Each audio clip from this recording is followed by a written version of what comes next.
Hi guys, welcome back to the channel where we talk about personal finances and making money work for you. So if you've been looking for inspiration to set and crush your financial goals this year, then this video is for you. Today, I'm breaking down my 2025 money goals, including how I plan to grow my income stream, save strategically, and even buy my first investment property. I'll also be giving you real numbers and strategies you can use to achieve your own goals. So without further hesitation, let's get right into the video. So the very first goal is my investment goal. If you're new here, I shot a video not long ago talking about how much I earned from investing, including how I was able to hit my 2024 money goals. You should check out that video up here. I'm gonna link it up if you haven't. It's gonna give you some context to this video. Last year, my plan was to invest £10,000 and I was able to do about £9,600, which wasn't bad. So I'm trying to maintain that this year as well. My goal for this year is also to invest £10,000. However, I'm doing this a bit differently. The very first thing is that last year my monthly investment amount was £500, but this year I want to increase that to £600 every single month. Now the second thing is lump sum investment. So if you do 600, let's do it. So if you do 600 times 12, you can see that it's £7,200, which is not £10,000, which shows you that there's about £2,800 that I need to still add in order to hit that goal. So my plan is when I get maybe a bonus or I get some huge income or maybe some money, like random money, I plan to, do some lump sum investing. So apart from my monthly, there will be months where I could add like an extra 500 or 300, depending on my income and expenses for that month. So that's the goal for that. And then thirdly, what I'm doing with my investments this year is to focus more on dividend stocks or dividend investing. So dividends is basically when the company that you're investing in shares their profits with you. So they give you some little percentage of their profit.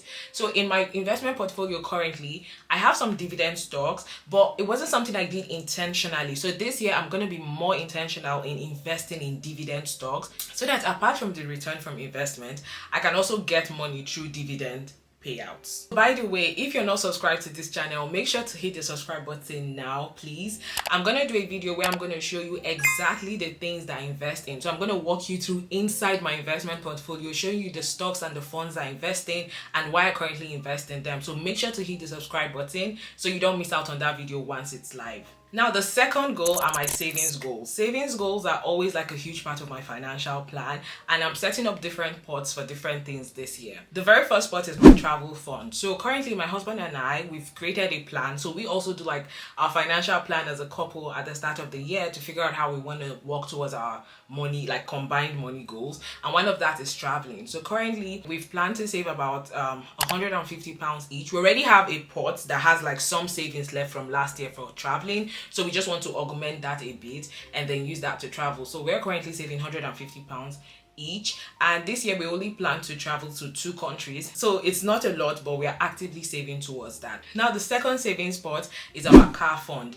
If you're not new here, I already mentioned that I was trying to get a car. We started saving for it last year. We couldn't get the car, so we're still on that, and currently we're saving about £350, and we should be done with this by the first quarter of this year, because our plan is we want to buy a car outright. We don't want to put it on finance because we don't need another outgoing from our income, so we want to buy the car outright, and we're currently actively saving towards that. And then I have other smaller pots which are for different things like cleaning, church, pamper day, and Christmas fund. So like the cleaning pot, we pay for cleaning, so we get our house cleaned every month. So every month, I have that pot that we both save into. There's also like church. Why church is like a fund, because somebody might actually ask that why are we saving for church. It's currently because the church we go to is quite a distance from our house, which is one of the reasons we want to get a car. So the church is quite a distance, and transport to and fro is roughly about £70 every week, which is quite a lot, but it's something that we want to pay for and we're happy to pay for because like the community and sense of belonging we get in the church is incomparable. So that's something we actively save for every month so that we can go to church without eating into our other savings. And then there's also like pamper day. I save, this is a personal fund that I save, guilt-free spending. I use that to take care of myself, give myself a treat, a massage, facial, nails, pamper day. Basically, I have that fund as well set up. And then Christmas fund, I've not started saving for that. I typically do that midway through the year. So halfway through the year, on the 6-month mark, I typically will start saving for Christmas. Now, speaking of savings, if there's one thing I've learned is that consistency makes all the difference. That's why I'm so excited to share Plum's 52 weeks savings challenge. This savings challenge is not only fun, but it's also easy to stick with. So here's how it works. In week 1, you save £1. In week 2, you save £2. So every other week, you're saving £1 higher than you did the previous week. And then by the end of the year, you would have saved £1,378 without even realizing it. What I love about this savings challenge is that it is fully automated. So all you have to do is set it up once, and then this money will leave your account on specific days. Remember I said it's £1 the first week, £2 the second week, £3 the fourth week, and before you know it, by the end of December, you have over £1,000 that you've saved passively, like without even thinking about it, and you can use to do other things. Maybe even use it for your Christmas fund, or maybe travel, or like spend on whatever you want to spend on at the end of the year. To get started on Plum's 52-week savings challenge, all you have to do is first download the app. Link in the description box below. If you don't have Plum, download it, okay? The second thing is to click on Brain. So when you log into the app, you'll see something called Brain. Once you click on that, you'll see all the savings rules that they have. Now scroll down and you'll see the 52-week savings challenge. Once you click on that, it's going to show you the breakdown week by week, so you can see how much is going to leave your account every week all the way down to December. And then at the top, there's a button there that shows on or off. You want to toggle that on, and once you do that, you're all set. Sit back and let the automation run for you. So are you ready to make 2025 the year you take control of your savings? Click the link in the description box below to download the app and set up the savings challenge today. Thank you so much, Plum, for sponsoring today's video. Now back to the rest of the video. So now my next goal is content creation earnings. So I have never actually set a goal for content creation, which is something I realized, and I'm like, why do I actually do that? Why do I not set a goal for how much I want to earn from creating content at the start of the year? I also think it's because maybe I did not see the possibility so much, but now I want to be even more intentional with what I'm doing online and like how much I earn from that. So this year I've decided to start, and I've set an audacious goal of £30,000. I want to earn £30,000 from creating content. This is content on YouTube, content on TikTok. If you don't follow me on TikTok, my handle is @thechidera_peters, and then content on Instagram, handle as well @thechidera_peters. Basically, wherever I'm actively creating content, I want to earn £30,000 in total for the whole year from this. Do I know how I'm going to achieve this? Not quite, okay, because some things are beyond my control. All I can control is how much I show up, so basically being consistent, and the value that I provide in the videos that I create. And then hand in hand with this is like digital products. So currently I have digital products that I run. I have like courses, I have templates, I have masterclasses, I have consultations that I run. So from my digital product, I've set a goal to earn £10,000 by the end of the year. I feel like this is actually feasible. Even the content creation one, I feel is feasible. It's just going to take a lot more intentionality from me in order to achieve that. And speaking about achieving it, here are some things that I'm doing differently in order to help me achieve this goal. The very first thing is content strategy and plan. So this year, I actually sat down and I created a strategy, like what I want to be sharing on here and the different pieces of content for every single week. So right now, I already have content planned from January till March. So that's the first quarter of the year. I have content planned out, and fingers crossed, I'm hoping I'm able to produce all that content and post as planned. Now the second thing I'm doing is batch creating. I mean, I already did this last year, but I wasn't very consistent with it. I have a very demanding job, which means that sometimes I don't have time to create content. And if you were here last year, you know that there were some months that I didn't put out anything, but this year I want to be consistent as much as I can. So my plan is to batch create as much as possible. So currently I've already batch created some content. I also have some batch creation to do next week, but like I'm doing this so that I can save myself time. And now the third thing that I'm doing is building systems. So I've been the one editing my video, working on my thumbnails, like basically doing everything myself. I started outsourcing thumbnail creation last year.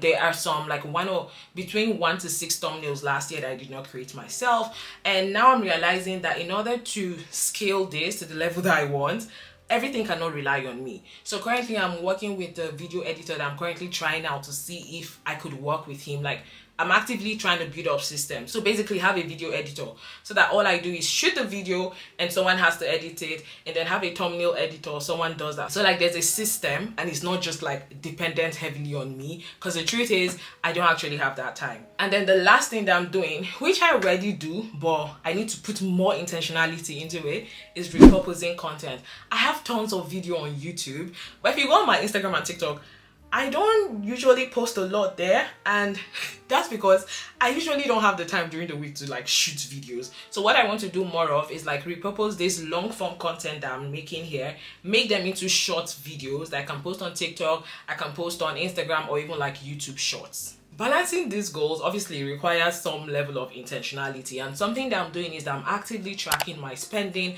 I'm tracking my income, and I'm also working with a budget I have created. And I'm doing this using my simple income and expenses tracker sheet. If you've not gotten it, link in the description box below. And aside that, I'm hosting a free masterclass on setting money goals, budgeting, and I'm also going to show you a live demo of how I track my income on a monthly basis. This class is free, however, you need to have the income and expenses tracker. So the invite will only go to people that have the tracker. So if you don't have the tracker, you should download it on the link in the description box below. If you've already downloaded the tracker, just keep an eye out for the invite. So that masterclass is going to hold towards the end of January. So make sure to get the tracker on the link in the description box below. It's actually even on sale right now, so more to your advantage. Get it right now and join the class. Finally, let's talk about the main thing you click this video for, which is buying my first investment property.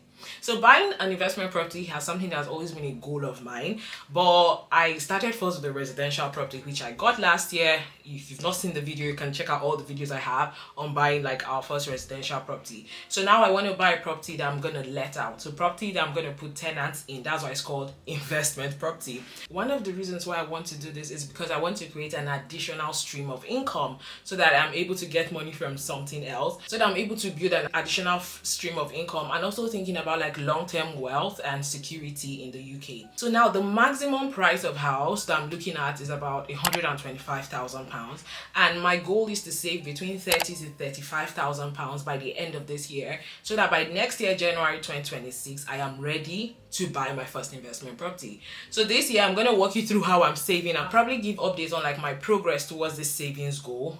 Truth is, I really don't know how I'm going to save this money, but one thing about me is that I'm always going to set audacious goals, and I'm going to try my best to work towards those goals. Remember what I always say is about progress and not perfection. If at the end of the day I don't get £35,000, it's fine. But if I'm somewhere around 20,000, 18,000, wherever I am, as long as it's not 0.0, then that's good progress for me. So essentially, how I came about this amount is if the maximum price of house I'm looking at is £125,000, most investment properties require that you have a 20% deposit. So it's more than a residential property, like the deposit required. So let's say 20% of 125 is £25,000. Then I'm budgeting an extra 6 to 10,000 for legal fees, stamp duty, any other expense as well, and then another like 1 to 5,000 for like fixtures and decor. So basically, the budget is 30 to 35,000 for my first investment property. I currently have some savings, but like it's not a significant amount. I think I'm like under £5,000 for this at the moment, and the goal is to get to 35. So you can see I still have a long way to go, but one thing I know is that a lot can happen in a year, so I'm pretty optimistic that this goal should be very much achievable. And then in terms of rental yield, I'm looking at properties that can give an at least 8% rental yield. I mean, if I can get one that can give me a double-digit rental yield, so like 10% rental yield, 12%, that's great. But at least 8% won't be bad, such that when I get rent from that property, it can offset the mortgage, and then I'll still have like some profit that I can use, so that's the goal. So to achieve this, my plan is to save consistently using a cash ISA, and also like if I get any bonuses or extra money, I'm going to be putting money into this as well, because this is something that is really, really important for me to achieve. Like it's a goal I've set my mind to achieve, and I know I'm going to achieve it. By the way, if you would like a video where I explain all my streams of income at my current age, like all the income streams I have, how I was able to set that up, how much I typically earn from each of these income streams, let me know. Leave a comment down below. Type income